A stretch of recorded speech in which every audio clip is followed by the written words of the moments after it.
तो अब हम जल्दी से क्वेश्चन नंबर 13 पढ़ लेते हैं।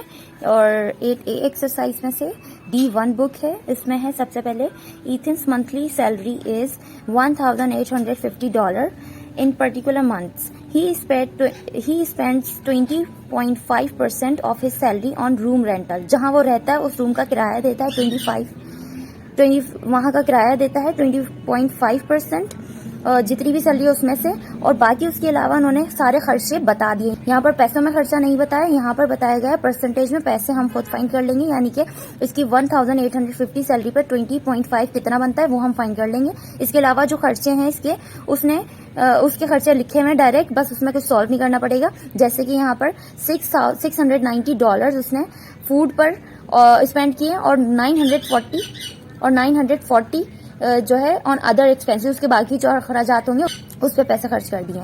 तो कह रहे हैं express the amount that he overspend as percentage of his monthly salary. और जितना भी उसने ये सारा मिला जुला के खर्चा किया है वो बताइए, परसेंटेज के थ्रू बताइएगा, परसेंटेज में बताइएगा कि कितना बना है इसकी सैलरी पे ये सारे खर्चा निकालने के बाद। और यहाँ आगे लिखा हुआ है giving your answer correct to the 2 decimal place. इसमें कोई मसला नहीं है, 2 डेसिमल का मतलब है 2 सिग्निफिकेंस फिगर में आपको आंसर देना है, यानी कि पॉइंट के बाद हमने 2 डेसिमल प्लेस ले लेने हैं और कुछ नहीं इसमें ज्यादा।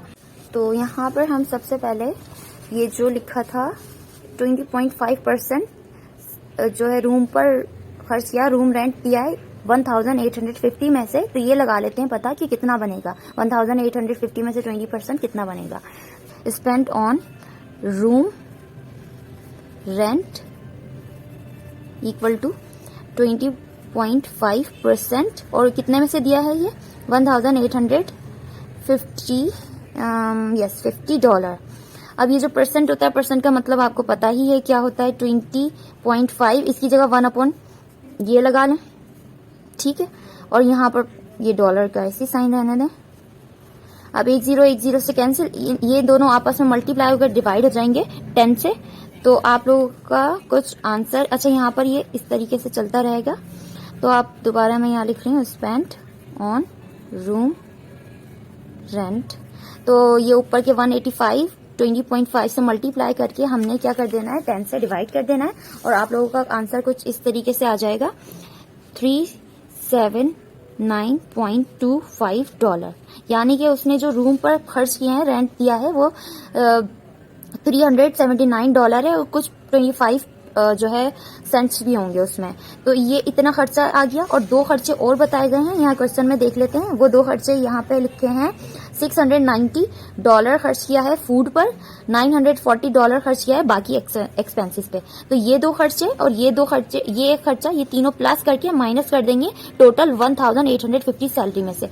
तो हम यहाँ कुछ इस तरीके से लिख लेते हैं। तो यहाँ लिख लेते हैं अमाउंट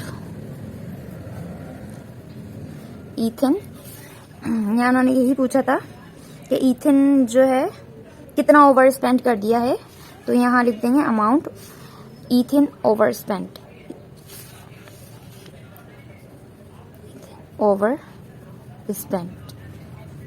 ठीक है। अब यहाँ इक्वल टू लगाते हैं, 3 जो खर्चे हैं वो प्लस में लिख लेंगे।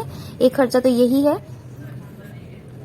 दूसरा खर्चा है यहाँ पर इनका 690 और 940, 690 940। अब ये तीनों प्लस करके माइनस कर देंगे, जो टोटल उसकी सैलरी थी $1850। अब यहाँ चलें करते हैं। अब जब प्लस करा और इसको इसमें से माइनस किया तो अमाउंट आ जाएगा 159.25। तो अब यहाँ हमने अभी ये तो फाइंड कर लिया कि अमाउंट ईथन ओवर स्पेंट, लेकिन अभी इसको हमने परसेंटेज में भी फाइंड करना है, क्योंकि उन्होंने कहा था आखिर में giving your answer correct to the decimal place, और यहाँ लिख दिया था एज अ परसेंटेज भी बताना, as a percentage of his monthly salary giving your answer correct to the 2 decimal place. तो हम सबसे पहले यही देख लेते हैं कि ये जो अमाउंट आया है, इसकी ओवर स्पेंड जो हुई है वो कितने में से हुई है, इसकी टोटल सैलरी में से। तो टोटल सैलरी में से ये अमाउंट इस तरह रेशो में लिख लेंगे हम, टोटल सैलरी ये है, और इसको हमने परसेंटेज में कन्वर्ट करना है, तो हमेशा हम 100% से मल्टीप्लाई करवा देते हैं। तो हम 1 0 से 0 कैंसिल कर देते हैं, और जो है 5 2 10, 5 3 दा 15, 3 यहाँ इसके पास लगा देते हैं तो ये 37 हो गया। अब 5 7 दा 37, तो अब यहाँ पे जो ये वैल्यू है और ये इसको डिवाइड कर देंगे और डिवाइड करके हमारे कुछ इस तरीके से आंसर आएगा 8.61। और यहाँ हम ये लिखते जाएंगे, रिक्वायर्ड था परसेंटेज में कन्वर्ट करें इसको, तो हम यहाँ इसके साइड में यहाँ लिख देंगे, ये जो हम कर रहे हैं वो है रिक्वायर्ड परसेंटेज, रिक्वायर्ड एज लिख देते हैं, एज परसेंटेज। ठीक है, यहाँ पे भी यही लिख देते हैं, रिक्वायर्ड